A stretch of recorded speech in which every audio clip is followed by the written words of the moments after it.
Yeah, little that's town. start relooking your life and how you live it. Oh, look at all this traffic, wow, all these people. My story was when I first went to college, I was going to the cafeteria with a girl from, again, a small town. She goes, I swear if I "Look at all didn't, these people." I looked well, at I the same had two spot. things I said, stapled "Where?" together and I think I ended up getting here with only one of them. How did I do that? Yeah, I was used to a whole lot more people Right. around. Guess it don't matter. It's all relative. I have family up in Philadelphia, so I have not a New York connection, but definitely a Northeast corridor And connection. people ask, would I move back to New York if I had Donald Trump kind of money? That's very expensive. It's like, well, not only that, I have 4 cars, I've got all sorts of, I've got horses, I've got animals. Can't have that in Manhattan. No. If you had a car in Manhattan, you'd be paying approximately $1,000 a month for a parking garage or parking spot for it. It's insane. It's like craziness.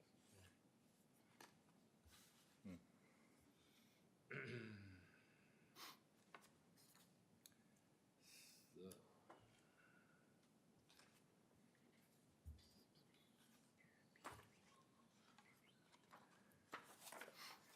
Yeah, I like the cost of living down here a lot better. it wasn't much different. I was expecting it to be a lot less than compared to Atlanta. Quite a ways up there. 3 minutes.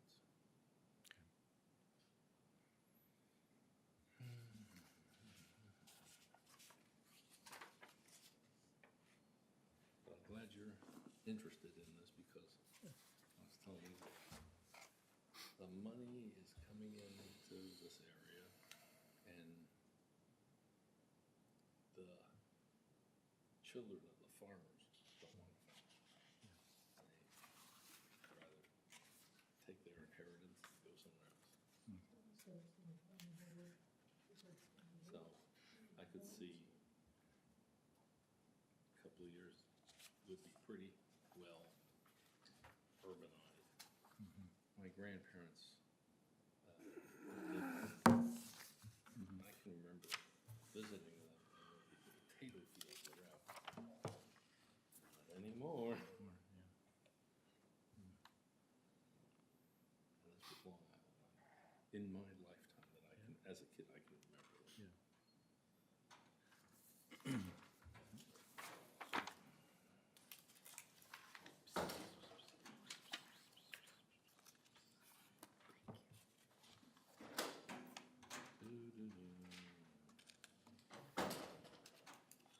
Bruce, I think we need you. Okay.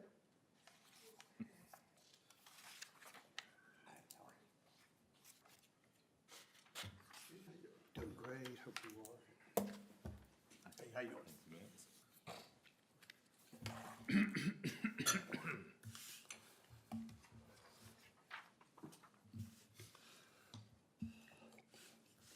over here anymore.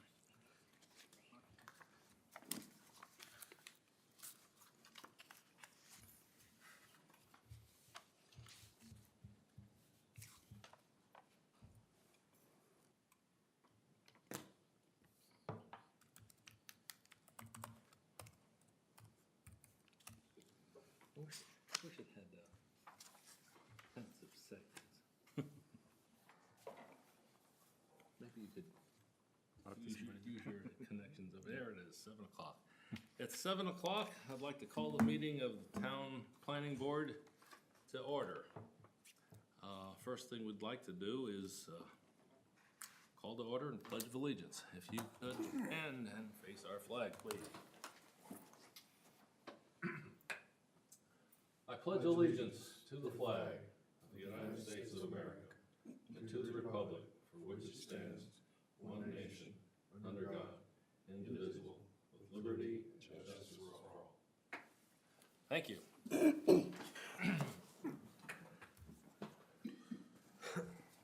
All right. The chair will entertain a motion to review and adopt the agenda. Any discussion about it, or comments or corrections?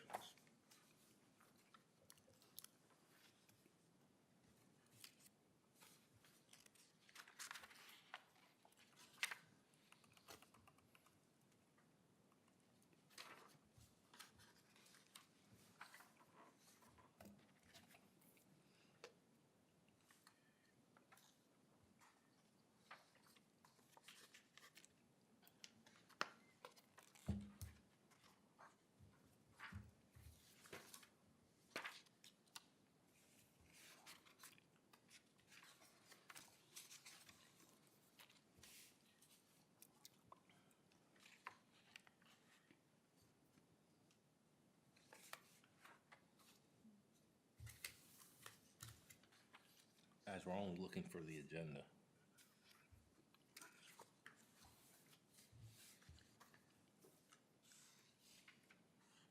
Make a motion to approve the agenda. Do I have a second? Second.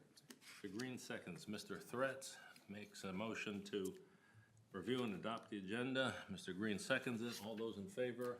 Aye. Opposed? So be it. Approval of the minutes. Again, I'll entertain a motion to approve with any corrections, if any.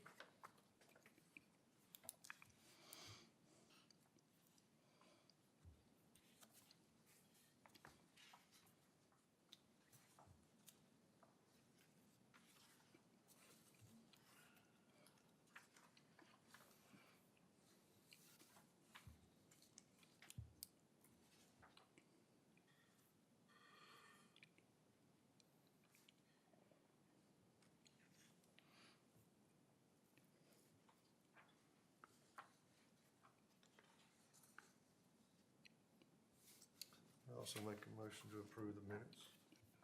Second? Second. Mr. Green seconds. Again, Mr. Threat makes a motion to approve the minutes of March 24th. And Mr. Green seconds. All those in favor? Aye. Opposed? Cast aye. I also vote aye.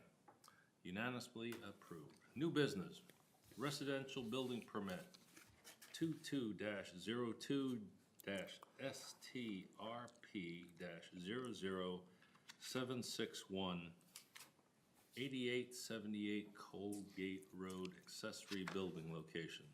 I'd like to stop here and correct this because it is not 8878, it's 8876.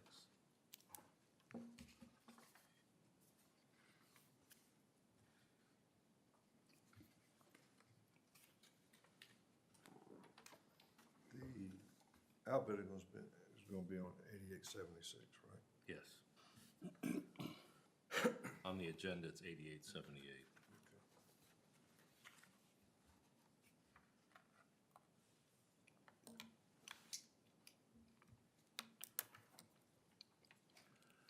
Mr. Bass, would you present this to us, please? Yes, sir. Of course, this request is brought about because of a section in your ordinance. Ordinarily, an accessory building to a single-family dwelling must be placed behind the front building line of the residential dwelling.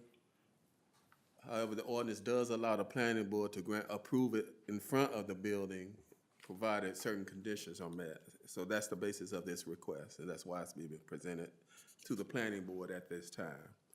And I would like to state, as a preamble, that in your ordinance, there is a 15-day appeal period, and they cannot get a building permit until that appeal period is exhausted. That may be different in some of the other appeal times that you have, maybe used to. Good, thank you. Okay, just gonna go through the report. The property owners is John Fraser Dick and Eileen M. Dick. This is request for approval to place a detached building in front of the building line of a principal dwelling pursuant to section 4.2 2A of the Stokesdale Development Ordinance. In order to approve it, you must make a finding that, one, that the proposed accessory structure will not be intrusive. It will be in keeping with the residential character of the surrounding area, and the proposed accessory structure will not interfere with vehicular or pedestrian traffic. Among the things you must consider in making your decision, what would be the development, pattern of development of the surrounding area, the location of the principal and accessory structures and buildings in the vicinity, the existing and the extent of existing or proposed vegetation or topographical features to shield the proposed structure from public view, the proposed setbacks from the property line, and maintaining the appropriate site distance to preserve unimpeded line of sight for vehicles and pedestrians entering the site. And there may be any other relevant information, any information you find relevant to making the required findings. You were required to submit 2 notices, a minimum 10 days before the hearing date. Those notices were presented on April 18th, and there was an additional published notice in the April 16th newspaper. The property is on CZRS 30. This parcel is in the new Blues Ridge subdivision, and that area is mainly undeveloped, largely undeveloped and heavily wooded on 3 to 5 acres. Either the subject property is undeveloped or currently underdeveloped. And then the surrounding properties are largely undeveloped, or based on the latest information I had, it may be some new construction since would update that information. The site is approximately 3.64 acres.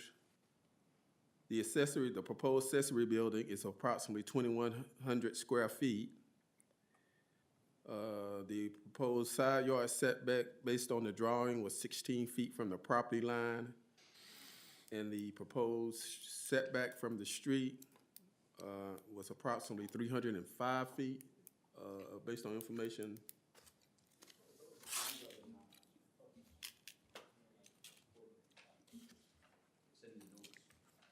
I'm sorry? I thought it was a little longer than that, actually, from the front. From the front property line? Yeah. I'm sorry, But how many feet from the adjacent boundary did you say it was? 16 feet from the, Okay. Thanks. Side All property right, I line. see the note here.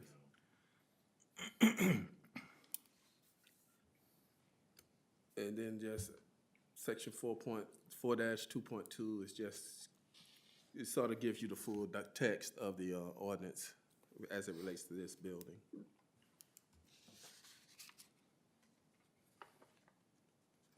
That concludes my report.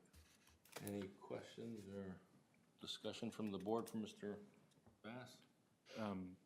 Which side of the property is the 16-foot boundary adjacent to? Is that one of these 3 that are listed here, east, south, west, or? Yeah, if you're looking at it from the street, it'll be on the right side. Okay.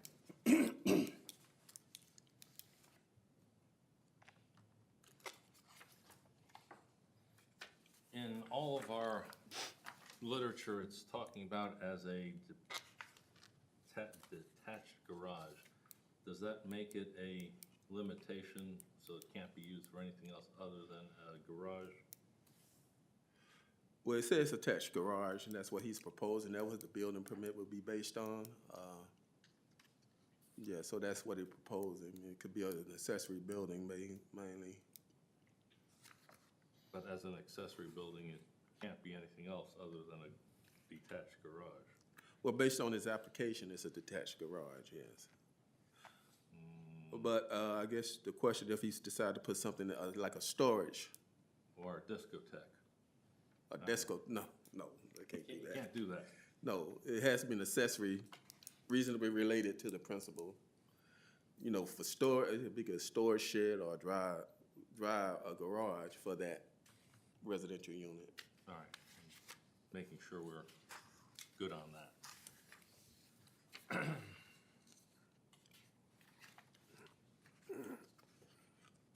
Any questions from the board before I open up to public comment?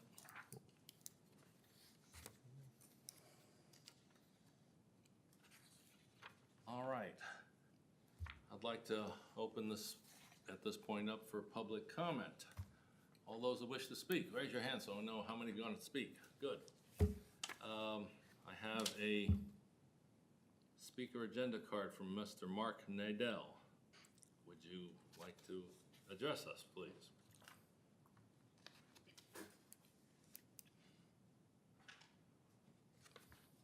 And please give your name and address, if you would. My name is Mark Nadell, 8211 Wendy Gale Drive, Stokesdale. I guess first question I have, and I'm a little confused, we have no legal counsel here today. He's not available, but was available, wasn't needed in the meeting. Right, so if we had a legal question, I'm not sure how we would handle that part of it. Okay, that's that aside. I'm concerned about the, I think it's a 30 by 70 foot structure that's going in front of the house. Looking at the map, it's actually in front of the house by more than a substantial amount of footage.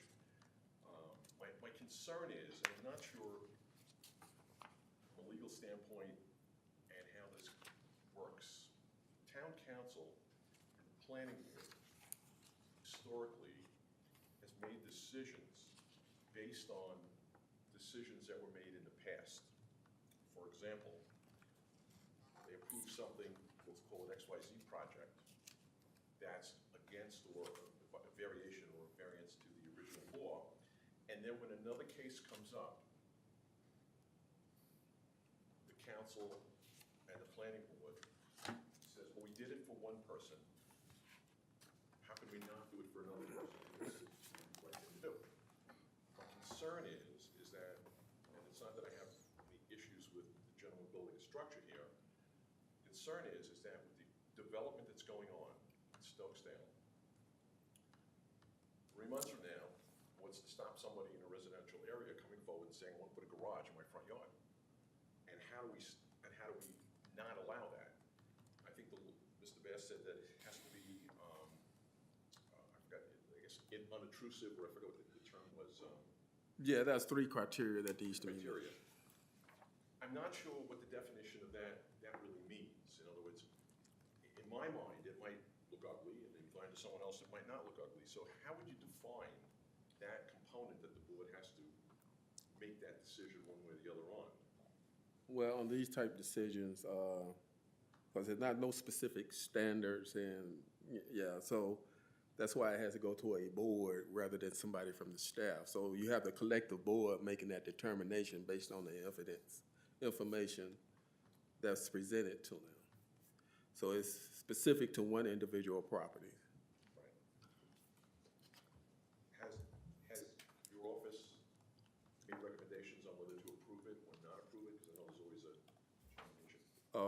No, because of the discretionary nature, we really can't make a recommendation because it'll be based on my opinion, Right. My judgment. And if I say, I can't, who am I to say it's intrusive or not intrusive? That's why it needs to be a collective decision of a board. Right. So no one person can make that determination. Understand that. I guess the other concern I have is a 30 by 70 foot garage. It's a pretty substantial size garage, okay? In my mind, I might call it a barn. It's just my own definition. I'm not sure what utilization of it's gonna be, but it's not obviously to park 1 or 2 cars in. I don't know if there's another place. I looked at the property line. It looks like 30 by 70 foot might fit in just behind the house. There's some easement ways where you can't go, but there may be some other room there.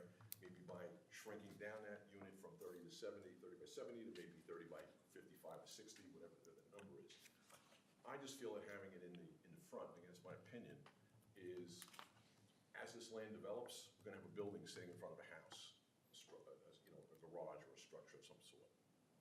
And I just want to make sure that the board takes into account, you know, what it's all about. And we, of course, I understand we can't determine what it's going to use it for, because that's not what the case is about. It's just about. That was my question. Right. I would think, and my personal opinion is, there's probably some use that's gonna happen that's not being discussed, and that, we can't discuss that. I realize that part of it has no impact. I would, if, with your permission, it's an accessory building to a principal single-family residential structure. So typically it has to be, you can't run a business out of there. It has to be related, something that's customary to a single-family residential dwelling. No So if you had an discotheque. excavator, let's say you had an excavating company, you couldn't park equipment in there. Not for the excavating, not for the business. Right, that's what I mean. Or if you had a delivery service, you couldn't park your, or limousine service, you couldn't park your limousine cars, or you couldn't utilize it for something like that. No, you couldn't utilize it for that. And I mean, if he's a limousine driver and he can park it overnight, but not as operation of a business. you know, the real issue is, we don't have any enforcement in this town, so. Yes, we do.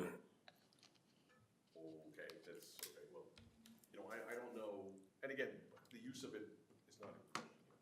I just feel that personally, it's not, it's against what the rules are all about, the way they were set up, and I just think having a building, you know, 30 by 70 foot in the front of a house is a pretty substantial structure, and you know, I just would like to see maybe there's another variation of that where it can go. That's it, thank you. Thank you, Mr. Nadell. Would you like to?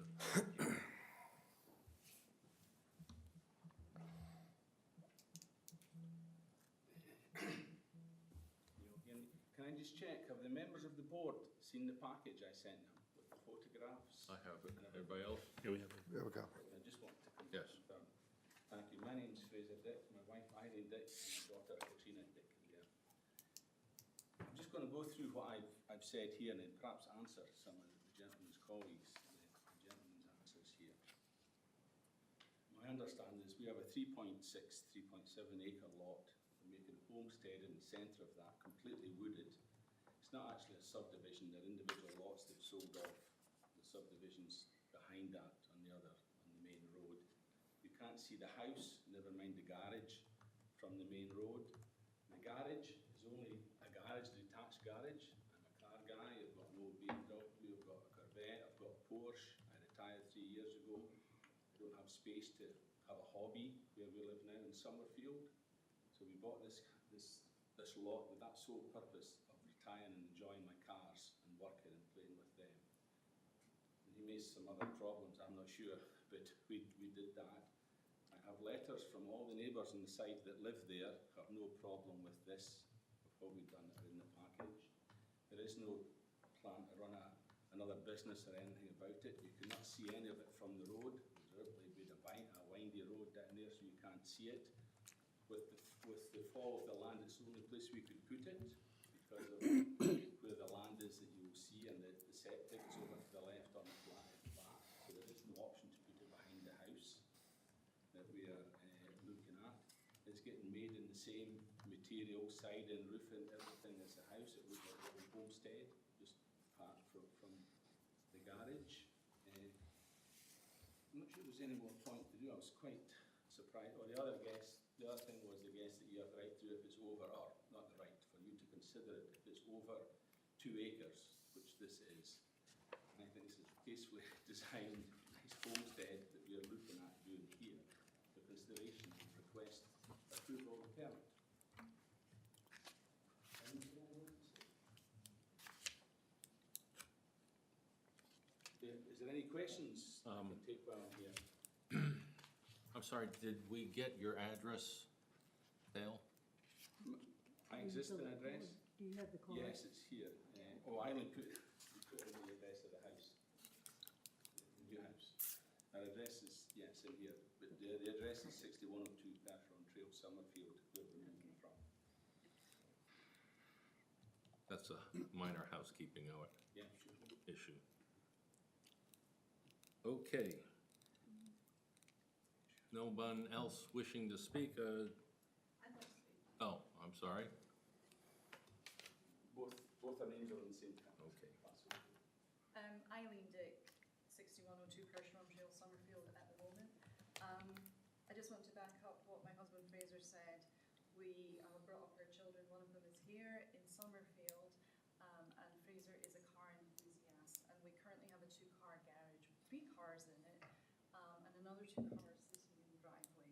So he retired 3 years ago, and our hope for retirement is that I'll have a house with 2 cars and a 2-car garage, and he will have his garage to the side of the new house that he can potter around with his cars as he wants to do. I completely get the concern about a garage in front of the house being intrusive. This isn't really in front of the house. As you've seen from the pictures that we included in the package, when you come down the driveway and turn around, you're going to see the house and the detached garage to the right. They'll all look the same kind of material, same roofing, so it's going to look like one single unit with very little space in between the two. And as Fraser's already said, you actually can't see any of this from the street at all. We had to cut down some trees in order to make the driveway and for the machinery to get in, but it's our plan to put trees back in again. We want it to be in the middle of the trees. We hope that you'll. Actually, one more comment if I may.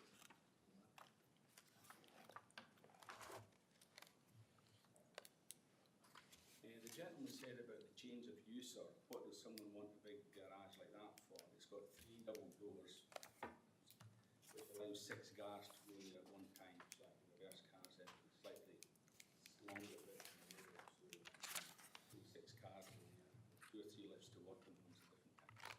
So I clarify that. Out of curiosity, how many do you have now? There's too many. No, that's the 6 cars as well. That counts. Well, not all living with us, then. All right, thank you. The decision resting with the board now. Is there any discussion or any other questions? Mr. Chairman, I've got a question for Mr. Bass. Mr. Bass, what impact is the word detached versus attached? Would we be here tonight if simply that word were attached?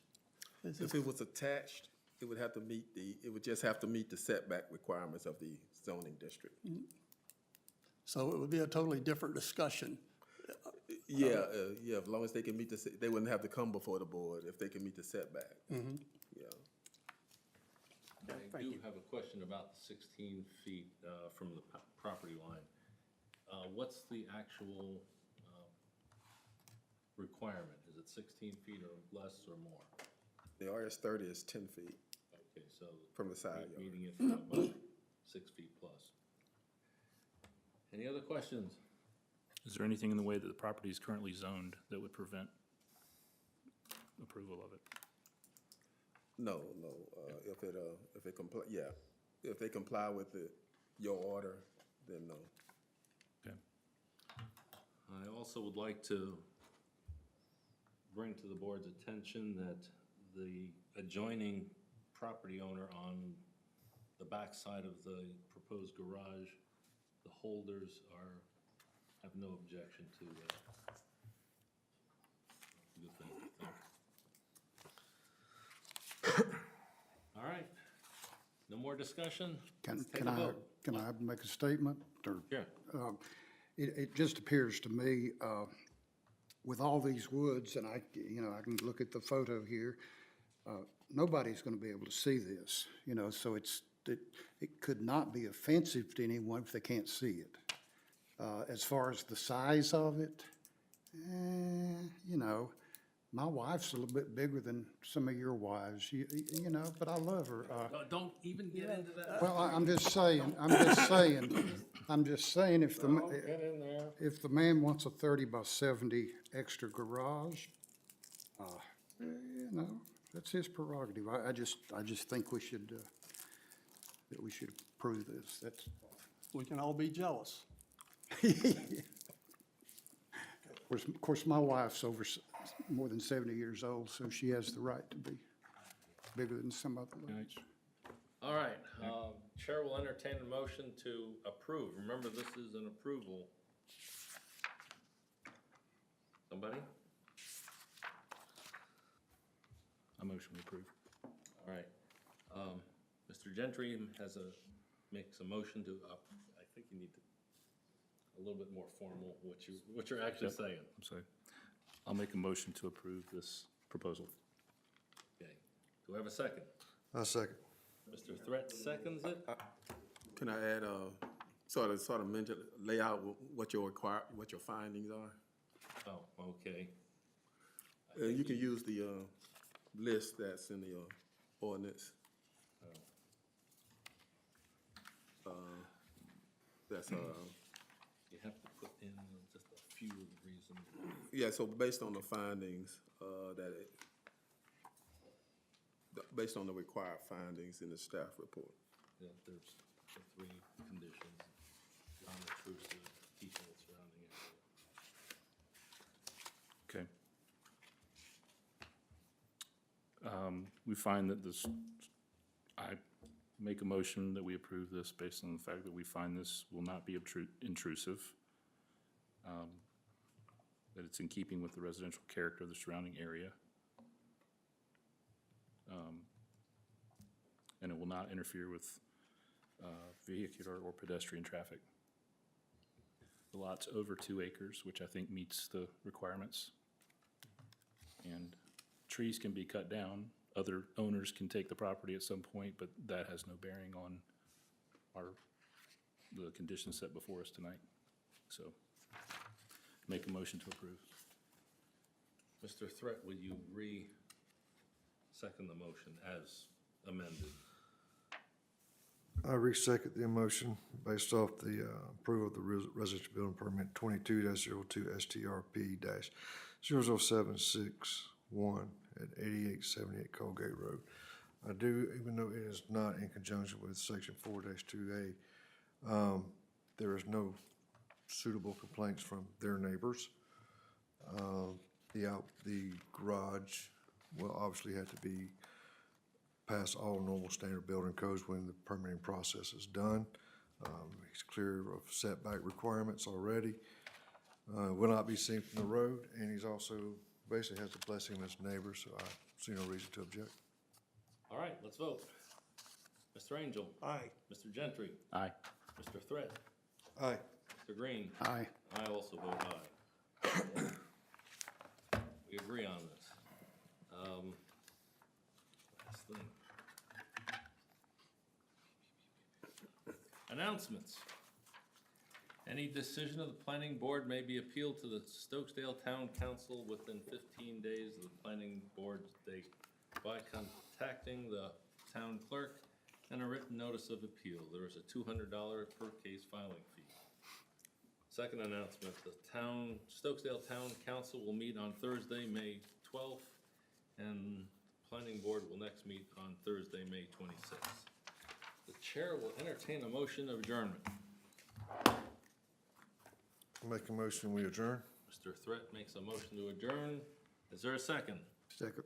Mr. Green seconds. All those in favor? Aye. Aye. Opposed? Thank you all for coming.